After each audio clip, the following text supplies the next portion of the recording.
Hey guys, welcome back to another video. I've dusted off the camper trailer, we've loaded up the Land Cruiser, and I've grabbed Natasha out of hibernation, and we are down here on the south coast of New South Wales just for another camping weekend. Going to find a nice little spot in the state forest down here on a creek or a river or something. Just going to go for a bit of an explore. Supposed to be a fair bit of rain around this weekend like normal, so we're still out here, going to get into it, try and find a spot and set up camp before we get any more rain.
Just go slow. Yeah.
Okay, we'll just stop that there because nobody wants to see what happens next, although those that do, I'll put the clip at the very end, but I'll give fair warning before I do that so you can switch off if you like.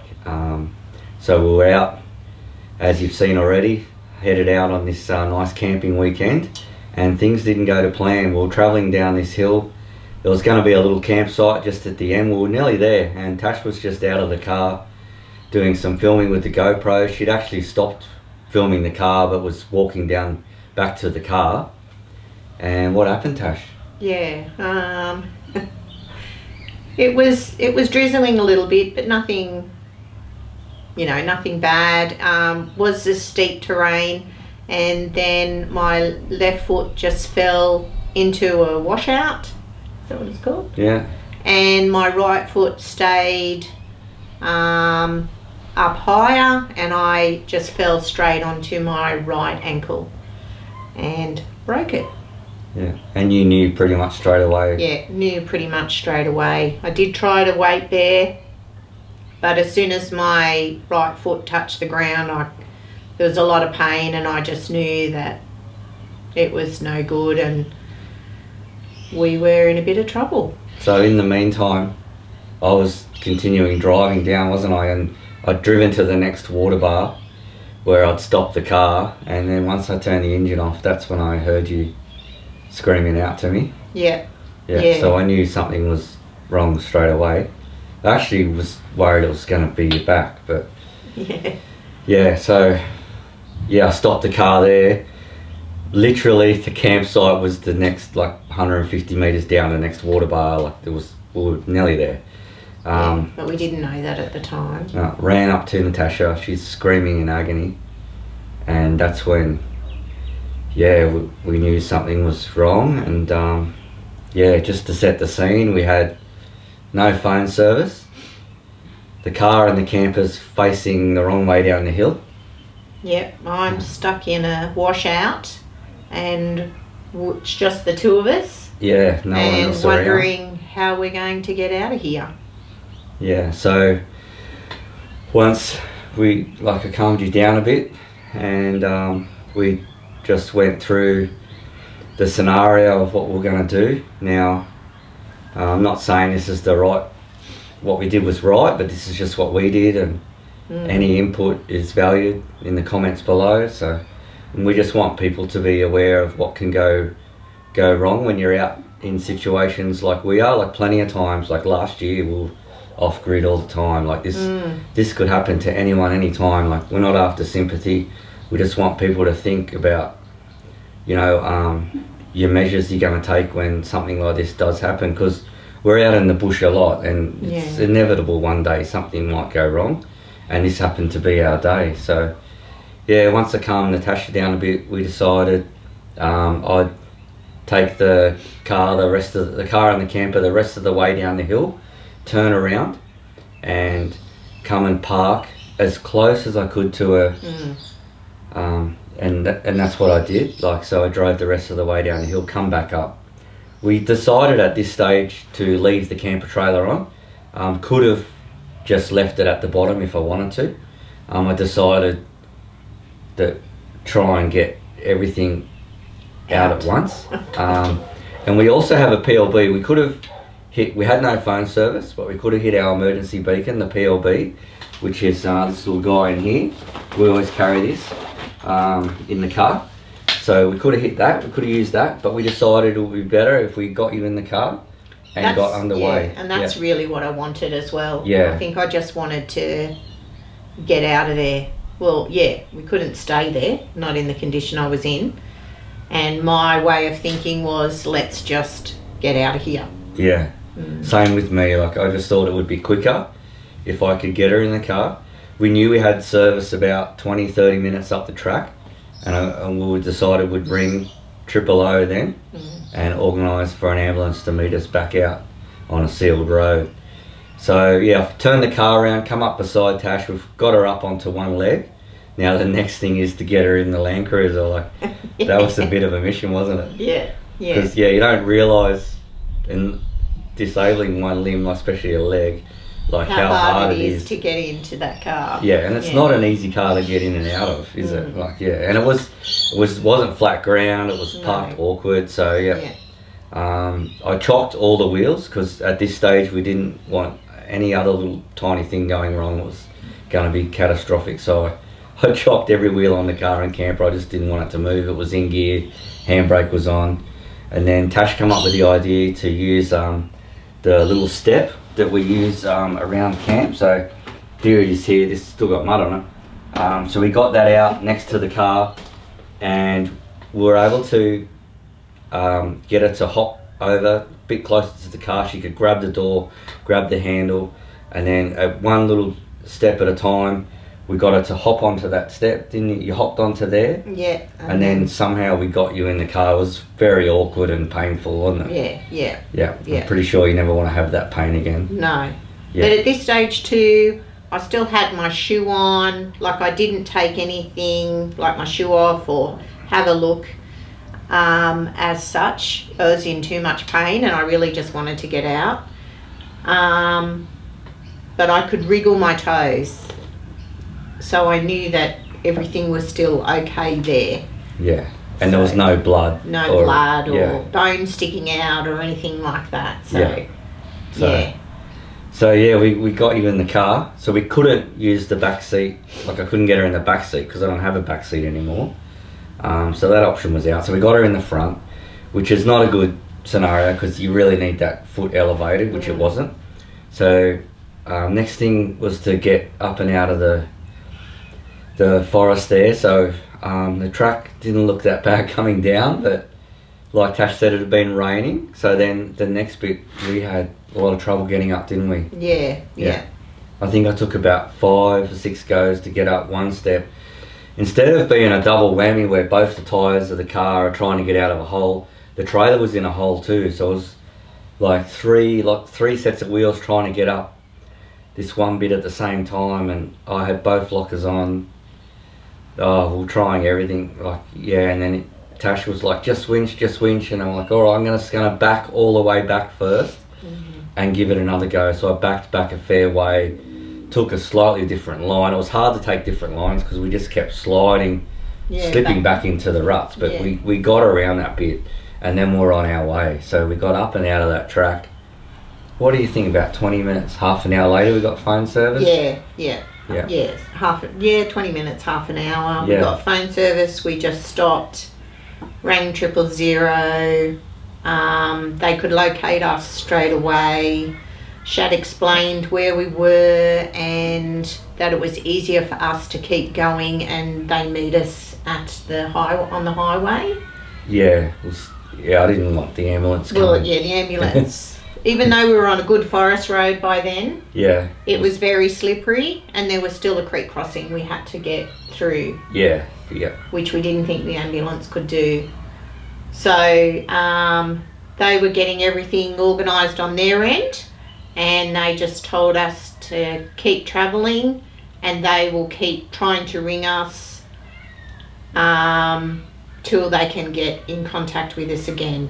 Yeah, it was actually the paramedical services doctor or someone that rang us back, kept ringing us back. It was really good. Like, we had that 40-minute drive, 50-minute drive back to where we were going to rendezvous with the ambulance, and they kept ringing, and it was reassuring, wasn't it? Yeah, and telling us what to do. They were making sure from their end that we were okay, and that reassuring us that the ambulance is on its way. Now, we did beat the ambulance back to the road by probably 20 minutes, half an hour. Yeah, which is all right. Like, they had another job to finish before, I don't know, whatever, they had to come and up to meet us. Like, we were, I think,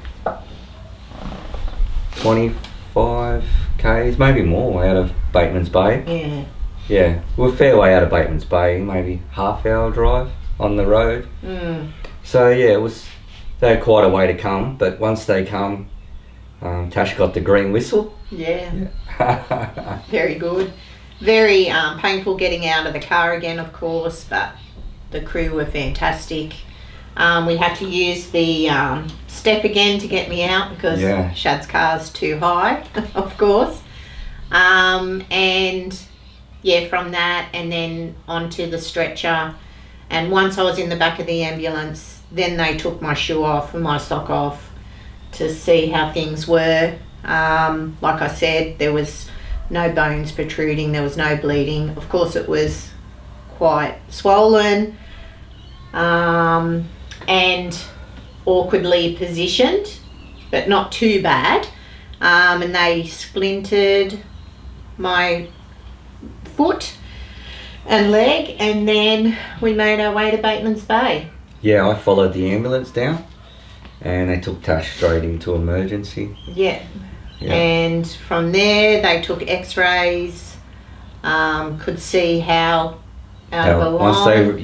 once they took the X-ray, they realised how bad it was. Because not only was the ankle fractured, and the lower tib and fib were fractured, the ankle was also dislocated as well. So yeah, it had to be. Don't do anything by halves. Yeah. So they had to put the ankle back in before anything. So that happened. That happened that same night, didn't it? Yeah. Yeah. So they put me in a medicated state, so I wouldn't feel anything. Thank goodness. And realigned it, did more X-rays, back slab, and had to wait till there was a bed at Bega Hospital, so because I needed to have surgery. So this all happened on the Thursday. So this happened the incident itself happened just after 2 o'clock on Thursday afternoon. Yeah. By 8:30 that night, I was back in my spot in emergency with the back slab on, everything else. There was not much Shad could do anymore then, so we decided he may as well go home because they were then waiting for me to have a bed in Bega, which wasn't going to happen till the next day. Yeah. So I jumped in the car, drove home that night, brought the car and camper home with the intention of taking Natasha's car back down to pick you up, because that would be a lot easier for you to get, a lot more comfortable and easier for you to get in and out of. So you ended up going to Bega for surgery. Yeah. So but they couldn't get me a bed on Friday, ended up getting a bed for me on the Saturday. So transferred across in a patient ambulance, which was a 2.5 hour trip from Bateman's Bay to Bega, and then Sunday morning seen by the surgeons, and lunchtime they took me in for surgery, which was 3 hours. Yeah, they said they told me it was a very big surgery. I'll throw the X-rays up. I'll overlay them and you can have a look. Yeah. Yeah, and then because we had such a big drive home from, like, normally they would let you go home the next day. Yeah. But they kept you in for 3 days, didn't they? Because we had that distance. It was like a 6 hour drive home. Yeah. Eventually got home on the Wednesday. Yeah, lots of pain relief on board. But glad to be home. The overall experience, at the end of the day, I'm glad. I was a bit scared initially when it happened, the fact that it was just Shad and I there, that we were there by ourselves out in the middle of nowhere. But at the end of the day, I think we handled it good. We handled it really good, and I'm glad it was just the two of us, because I think if other people there might have been more panic, or, who's doing what, or, or too many ideas, maybe. Yeah, sometimes there's too many ideas on what to do. Yeah, so I think overall we did pretty good. Never want to go through anything like this again. I don't know how I would have been if it was the other way around and it was Shad that had fallen and hurt himself. We got a couple. I think I would have just done I just would have got this out. Because there's no way I would have been able to get him in the car or drive the car, or I don't know. But you don't know what you're going to do in that situation till you're in it, really. Yeah, exactly. Yeah. Yeah. So after surgery and getting home, 2 weeks in the back slab, now a full cast. So all up 6 weeks like this, non-weight bearing. And then once this comes off, it'll be physio and a slow recovery. They're saying I need a total of 3 months off work. So unfortunately I'm in a job where I'm on my feet a lot, so that's why they're saying 3 months off work. So slow progress. Yeah. I hope I don't go mental in the meantime, but I'm glad you took me out of hibernation, Shad. And of course, we're both a bit apprehensive about going out again. Yeah. Yeah. which I'm sure we'll get over. We'll be all right once we go. Yeah. Yeah. Yeah. Yeah, so we just wanted to make everyone aware of situations like this, and some things we're going to do different next time, and yeah, we think it's a good idea. Maybe if Tash carries or anyone's out of the car, maybe just have their hand held on you so you can Call out. Yeah, because I didn't know that happened. I didn't see her fall over, and I just kept driving down to the next water bath. Like, obviously, I'm not going to drive too far ahead, but yeah, and I don't know, a minute or two wouldn't have made any difference, but No. it just would have been nicer, I suppose, for you. But when you're hurt like that, you just Yeah. want someone straight away. Yeah. Yeah. So, and of course we have our PLB kit, and in here we also have a first aid kit and a snake bite kit. This is our grab bag, so that's our first aid kit and our snake bite kit, and we've got the And then we didn't use any of it. yeah. So this is our grab bag, so if anything goes really wrong, especially if the car's on fire or the car's, you're going to be leaving the car, the idea of this is just to grab that bag and you have everything you need. I suppose we should chuck a bottle of water and some other gear in there, but yeah, let me know what you think should be in the grab bag. Yeah, the handheld. I'm going to do a first aid course, I think, now, because I know nothing about first aid. I rely on Natasha for first aid. She relies on me for driving. So if it was the other way around, I would have said to Tash, when you're turning the car around at the bottom, just drop the trailer, and I would have told her, don't worry about the jockey wheel or fiddling around with any of that. Just pull the wires, undo the safety chains, pull the pin out of the coupling and drive off. Worry about the trailer later. Yeah, that's what we would have done in that scenario, yeah. And Probably. I think you would have been right to drive without the trailer. The trailer was the hold up on the hill. Yeah. I feel anyhow. Yeah, it still would have been, like, you can drive and you can drive with the trailer on, but I know what you mean. You would have, if it had been me, it would have been, Yeah, that's right. Yeah. I was a bit like that anyhow, trying to drive and not hit bumps and try and make it as smooth as I could, which was impossible. Yeah, but I kept telling you not to worry about that, just to get us out of there. That was my main concern. Yeah, so that's about it from us, I think, isn't it? So, yeah, you won't see Tash in any videos for a bit longer. Yeah. A bit more hibernation for you. That's right. Forced hibernation Forced now. hibernation. So we'll see what we can do. Hopefully only the 4 weeks, and then you can start walking again and we can get out there again.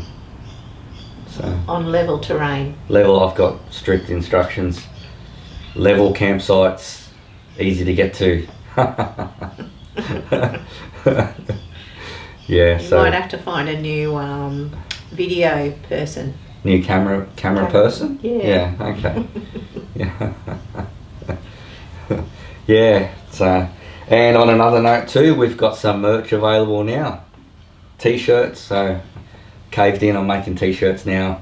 The boys wanted these, a few people have been asking for merch, so yeah, if you want a t-shirt, drop us an email. I'll leave the email in the description, our email. So we don't have a website or a shop or anything like that, but yeah, if you want a t-shirt, it's just my logo on the front and a big logo on the back. Hopefully you can see that. That's all they are. We've still got most sizes at the moment. Thanks for watching, and hope it's not too horrific.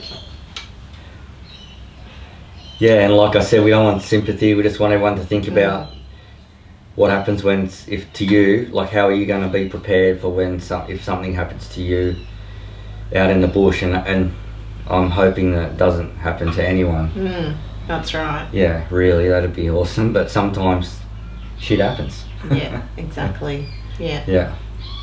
Yeah, right. Thanks for watching, and Thank we'll you. see you later on. Bye. Okay, I'll play the rest of that clip now. If you do not want to hear, you can't see anything, but if you don't want to hear it, turn off now, please.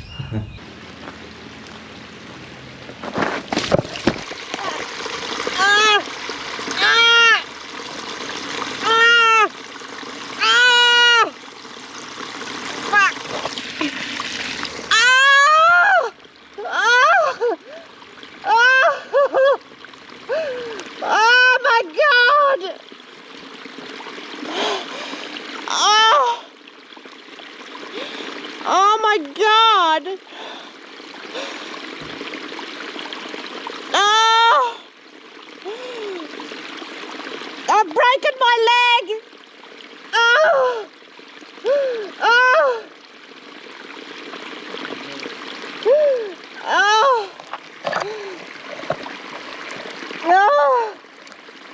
Which leg? The one in the air!